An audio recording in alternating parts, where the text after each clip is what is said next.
Di zaman yang serba cepat ini, banyak banget yang bisa kita lihat di era sekarang berkembang begitu cepat.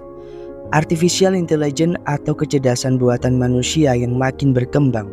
Tapi, di balik berkembangnya zaman, gak bisa dipungkiri ada sisi gelap lain tentang ekonomi yang juga terus melaju. Melaju dalam hal apa? Melaju dalam hal semakin mahalnya sandang, pangan, dan papan.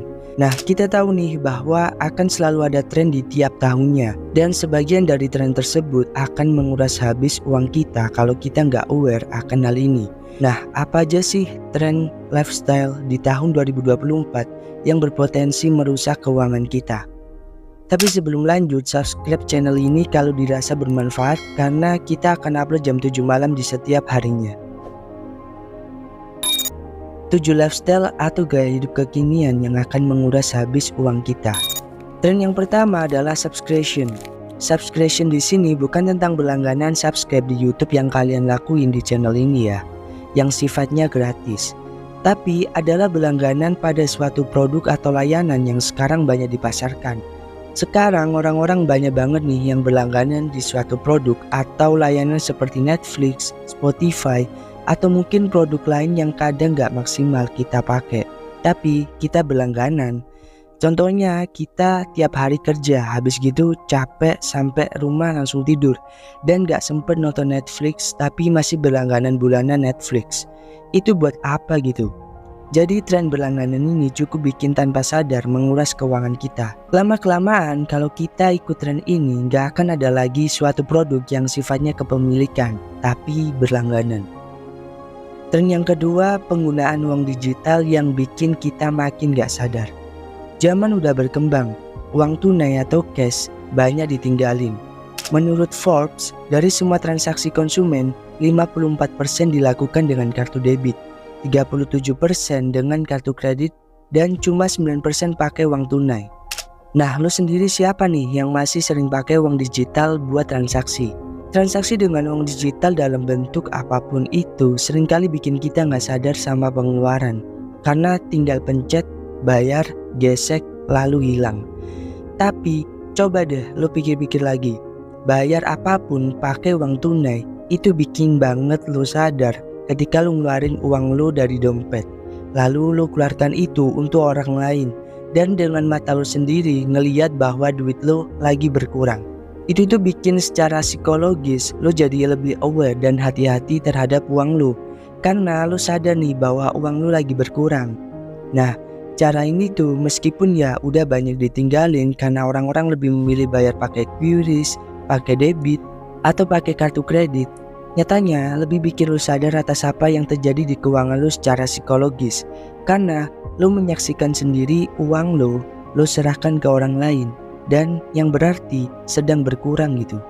Jadi kalau lo setuju ya lo perlu buat pakai cara ini supaya tetap waras sama keuangan yang lo pegang saat ini. Tren yang ketiga, paparan iklan yang bikin kehilangan cuan.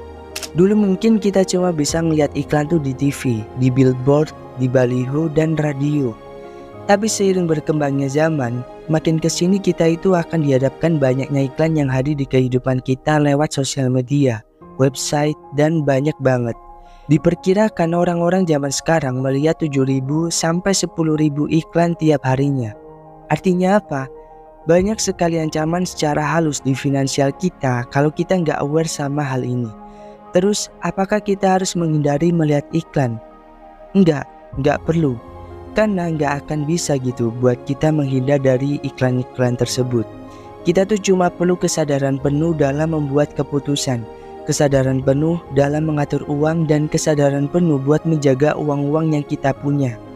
Karena kita tuh akan cenderung ketika melihat iklan, apalagi yang menarik gitu ya, kita manusia tuh banyak pengennya, gak puas-puas. Sehingga yang terjadi adalah kita akan gampang banget keluarin uang buat memenuhi keinginan kita, bukan memenuhi kebutuhan kita.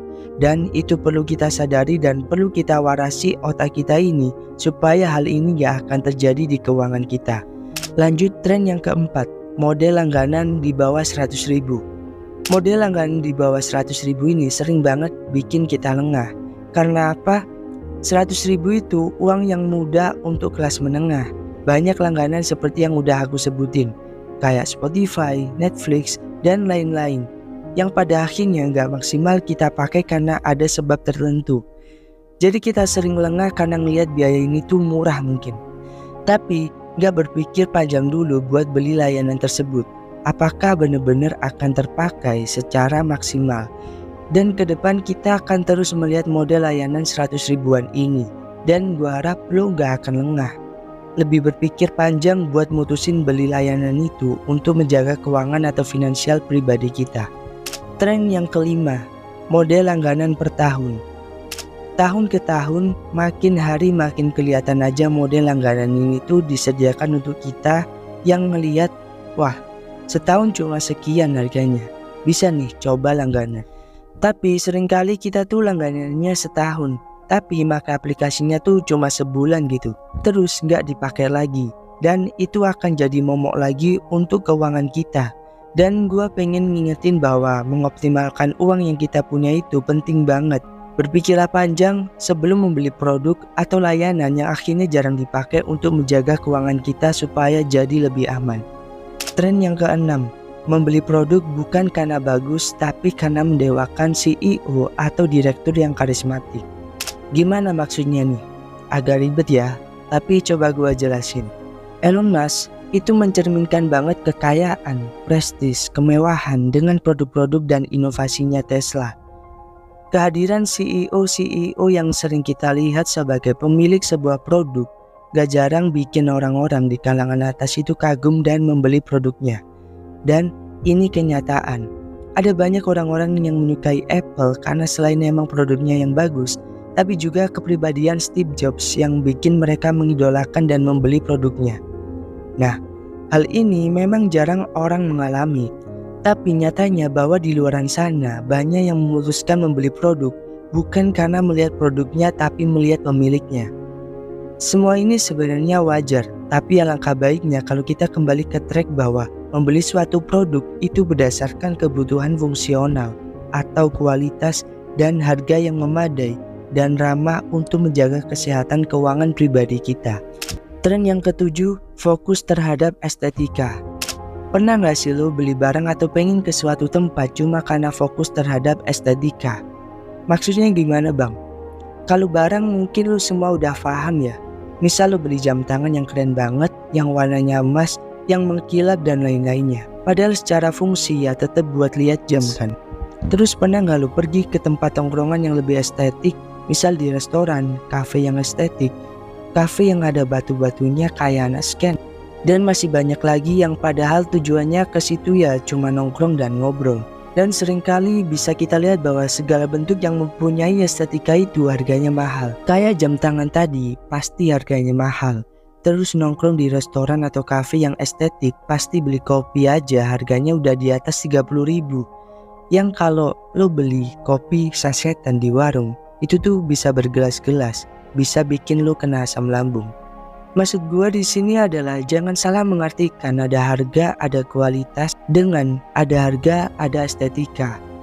Yang tetap lo pikirin adalah kualitas dan fungsional barangnya. Kalau lo tujuannya cuma pakai jam buat ngeliat jam, ya gak perlu beli yang mahal-mahal. Karena pada akhirnya ya yang lo butuh cuma ngeliat jam berapa sekarang.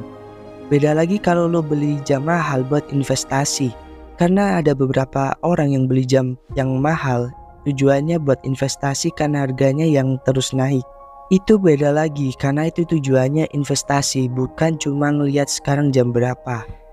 Nah, itu tadi adalah 7 tren yang akan menghancurkan keuangan kita di era gempuran tren yang sedang terjadi di kehidupan kita sekarang, apalagi di awal 2024 ini. Semoga lo semua bisa lebih aware dalam melihat, berpikir, dan memberi keputusan terhadap uang-uang yang lo punya. Terima kasih sudah nonton video ini. Gua Ju, sampai ketemu di video selanjutnya. See you.